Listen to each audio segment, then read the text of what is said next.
নুসরাতে আলী কাফিরদের বিরুদ্ধে আসিদ্দাউ আলাল কুফার, কাফিরদের বিরুদ্ধে তিনি সিংহের চাইতে ভয়ানক, কিন্তু নিজের গোলাম আত্মীয় স্বজনদের কাছে রুহামাউ বাইনাহুম, এত দয়ালু, এত দয়ালু।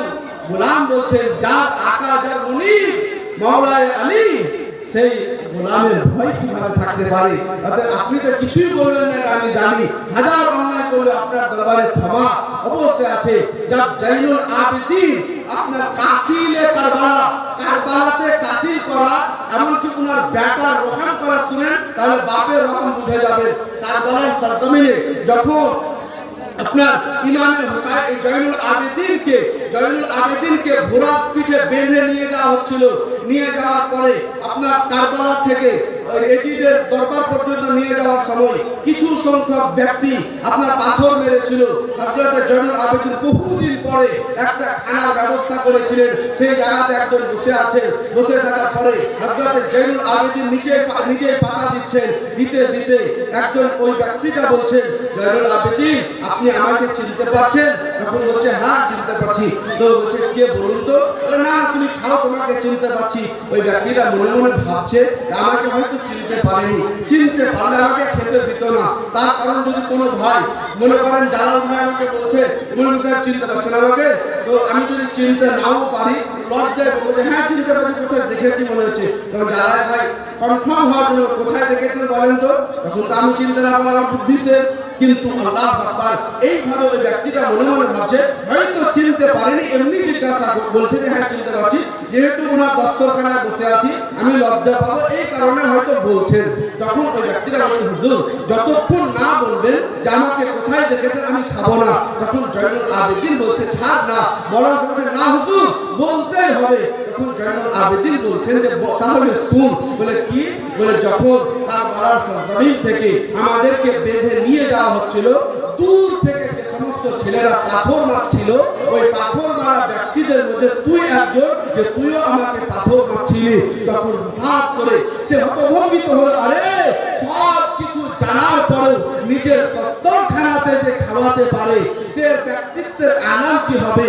উনি যদি এত বড় ব্যক্তিত্ববান ব্যক্তি হন তো ইনার পিতা মওলা হুসাইন যাকে শহীদ করা হয়েছে তার ব্যক্তিত্বের আনাম কি হবে?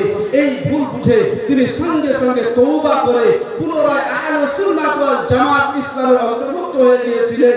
অতএব মুসলমান বুঝা গেল জয়নুল আবেদিনের যদি আনাম হয় তো মওলা আলীর আনাম, তো মওলায়ে কায়নাত রাদিয়াল্লাহু তাআলা আনহু গোলাম বলছে হুজুর আমার আকা আলী আর আমার ভয়, আপনি কিছুই বলবেন না। এইভাবে আপনারা শুনুন আজকে বর্তমান যুগে কি হয় যে আমরা সবাই খাবার খাই, তো খাবারে দেখবেন যে যেগুলো খারাপ বা বেঁচে যাওয়া সেগুলো আমরা অন্যকে দিই বা লোককে দিই, কিন্তু ওনাদের আখলাক দেখুন, ওনাদের চরিত্র দেখুন, আল্লাহু আকবার। এই জন্য আমরা অনেকে এখানে মুরিদ আছি, রাগ করবেন না, অনেকে মুরিদ আমরা কি বলেন তো হাতে হাত দিলাম মুরিদ হয়ে গেলাম তা, কিন্তু না, আগেকার যুগে পীরেরা মুরিদের কাছে আসতো না, বরং মুরিদরা পীরের কাছে যেত। এখন তো সিস্টেম গুলো উল্টো, এই জন্য তো মানে মুরিদও সস্তা পীরও সস্তা। আগে কি হতো, এখন যেমন বউ খুঁজা যতটা মানে এখন তো বউ খুঁজা সহজ নয়, আগেকার যুগে কি হতো বউ খুঁজতে মানুষ ছাতু কি নিয়ে যেত, বউ খুঁজতে যেত, বুঝলেন? তো আগেকার যুগের ওলিরা কি করতেন, পীর খুঁজতে যেতেন। একজন ব্যক্তি পীরের দরবারে গেছেন, যাওয়ার পরে হুজুর মুরিদ হবো, বলে হও। মুরিদ হলেন, হওয়ার পরে পীর নসিহত করছেন, বলছে বেটা তুমি কখনো আমার কাছে মুরিদ তো হলে কিন্তু নিজেকে আল্লাহর থেকে বড় মনে করবে না। মুরিদকে কি বললেন, নিজেকে কখনো আল্লাহর থেকে বড়, বুঝতে পারছেন না, নিজেকে কখনো আল্লাহর থেকে বড় মনে করবে না। তখন মুরিদ মনে মনে ভাবছে যে আমি যদি নিজেকে আল্লাহর থেকে বড় ভাববো আপনার কাছে মুরিদ কেন হবো? তো বলে হুজুর এটা কেমন কথা বলে, এটা যেটা বললাম সেটা পালন কর। ঠিক আছে হুজুর। একজন ভিখারি আসলো, আসার পরে বলছেন আল্লাহকে নাম পেতে দে বাবা, বাড়িতে কে আছো, আল্লাহর নামে কিছু তুমি দান করো। যেমন বললেন, তখন মুরিদ কি করলেন, ওই দস্তরখানাতে বিরিয়ানি, কাবাব, বিভিন্ন ধরনের মাংস সব রাখা আছে। উনি চট করে কিছুটা ভাত, কিছুটা ডাল, সবজি নিয়ে দরবারে ছুটছে। তখন পীর বলছেন, দাঁড়াও। জি হুজুর। বলে, তোমাকে আমি বললাম যে নিজেকে আল্লাহ থেকে বড় মনে করিও না। তো এ কি করছে? বলে, হুজুর খাবার দিতে যাচ্ছি। বলে, আল্লাহর জন্য ডাল ভাত সবজি আর নিজের লেগে মাংস, কাবাব, পোলাও, তো কে বড় হলো? তুমি বড় না আল্লাহ বড়? ব্যক্তিত্ব দেখুন, মুরিদকে সংশোধন করার পদ্ধতি দেখুন। এই ঘটনাকে কেন্দ্র করে মওলায়ে কায়নাতের ওয়াকিয়া শুনুন, বুঝে যাবেন যে ইনারা হযরত আলীর কাছ থেকে ফায়দ করেছেন বলে এমন ব্যক্তিত্ববান ব্যক্তি হয়েছেন। इसीलिए कि আলী को जो मानता है वही वली होता है, যে আলীকে মানে সেই ওলি হয়। একদিন একটা ভিক্ষুক আসলেন, আসার পরে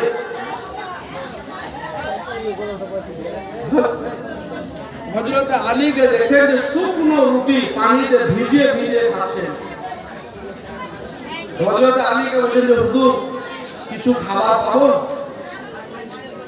আপনি তো নিজে সুখা খাচ্ছেন, তো আমাকে কি দিবেন? চাইতেও লজ্জা লাগছে, কিন্তু অনেক খিদা লেগেছে। তখন হযরত আলী বলছেন যে ওই বাড়িতে যাও, যাওয়ার পরে তুমি কিছু চাও, পেয়ে যাবে খাবার। বলে ঠিক আছে। গেলেন, যাওয়ার পরে উনি খাবার দিচ্ছেন ওনাকে। খাবারটা নেওয়ার পরে বলছেন যে বাবা, তোমার কাছে কি আর কিছু খাবার হবে? বলে কেন? বলে ওই জায়গাতে দেখলাম একজন বয়স্ক ব্যক্তি শুকনো শুকনো রুটিগুলো পানিতে ভিজিয়ে ভিজিয়ে খাচ্ছে। তো ওই লোকটাকে আমি কিছু রুটি দিতাম, তুমি যদি দিতা আমাকে। তখন উনি মুচকি হেসে বলছেন, আমি হচ্ছি ইমামে হোসাইন আর উনি হচ্ছেন আমার পিতা হযরত আলী। এই খাবারগুলো আমার নয়, উনারই। উনারই খাবার আপনাকে আমি প্রদান করলাম। সুবহানাল্লাহ বলে। যে নিজে শুকনো রুটি খেয়ে মিসকিনদেরকে তাজা রুটি খাইয়েছেন, ইনারাই হচ্ছেন প্রকৃত আল্লাহওয়ালা। আল্লাহওয়ালা হওয়া অতটা সহজ নয় যতটা দুনিয়ার মানুষ মনে করে। অতএব মুসলমান, এই জন্য আপনারা ওলি হতে গেলে দুটো জিনিস মাথায় রাখবেন। ইনশাআল্লাহ হযরত আলী রাদিয়াল্লাহু তাআলা আলোচনাতে আল্লাহর দরবারে আমরা এই দোয়া করি।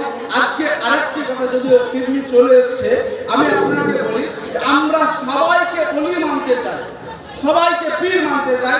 যে 5টা 7টা আংটি পরে ও আল্লাহর ওলি, যার এত বড় বড় চুল ও আল্লাহর ওলি, যে 10 দিন 12 দিন কাজ হয় না ওকেও আল্লাহর ওলি। আর কিছু অশিক্ষিত মানুষরা মাজারে বসে যারা গাঁজা খেছে ওদেরকে ওলি মানতে শুরু করেছে। সবাইকে ওলি মানবে, কিন্তু মৌলবীকে ওলি মানবে না। কোন আলিমের দিনকে মৌলবী বাদ দিয়ে সবাই ওদের কাছে ওলি। মৌলবীরাই শুধু মৌলবী সাহেব, শুধু মৌলবীরাই মৌলবী সাহেব, বাকি সবাই আল্লাহর ওলি ওদের কাছে।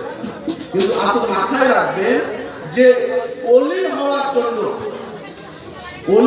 জন্য মৌলবী হওয়া শর্ত আগে। কি বুঝলেন?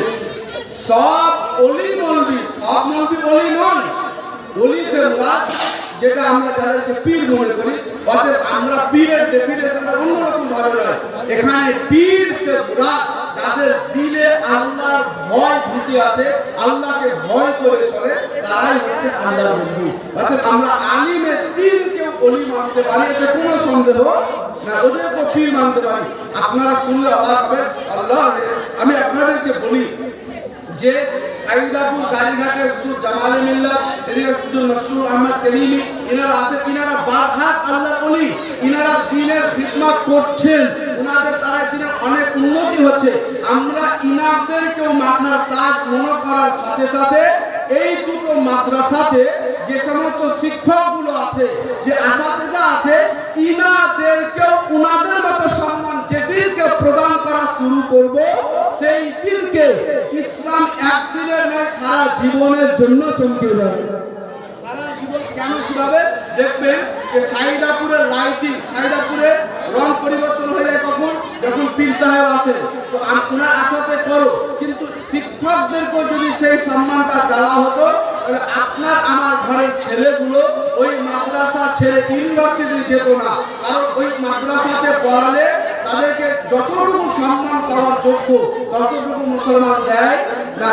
ইনারা প্রকৃত দিনের খিদমত করছেন, যিনারা ছাত্র তৈরি করছেন, অতএব ইনাদেরকে চরম সম্মানের চোখে দেখতে হবে, ইনাদেরকে আল্লাহর বন্ধু মনে করতে হবে। একজন ইমাম যদি আলিমে দিন হয়, আমিনুস সালেহ হয়, সৎ কর্ম পরায়ণশীল হয়, তাহলে মুক্তাদির পীরকে যেমন সম্মান করা জরুরি, ইমামদেরকেও তাদের মতোই সম্মান করা জরুরি। তার কারণ হচ্ছে পীর আপনাকে বছরে একবার ওয়াজ শোনায়, আপনার ইমাম আপনাকে 52 বার জুমাতে খুতবা শোনায়, 52টা খুতবা আপনার জুমাতে বক্তব্য দেয়।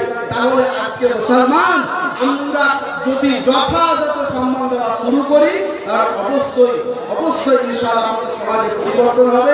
আসুন শেষ দিকে আজকে মাওলানা কায়নাত বিষয়ে যে আজকের সভা কায়েম হয়েছে, আসুন এই জায়গাতে বসে আছেন আমার জানা মতে জালিবাগানের জমিনে অনেক জালসা মিলাদ হয়, এমনকি একটা বড় ঈদে মিলাদুন নবীতে জালসা হয়, পিয়ারাপুরেও হয়, কিন্তু এটাও নতুন করে আপনার হযরত আলী রাদিয়াল্লাহু তাআলা আনহু বার্ষিকী উপলক্ষে দ্বিতীয় বার্ষিকী হচ্ছে।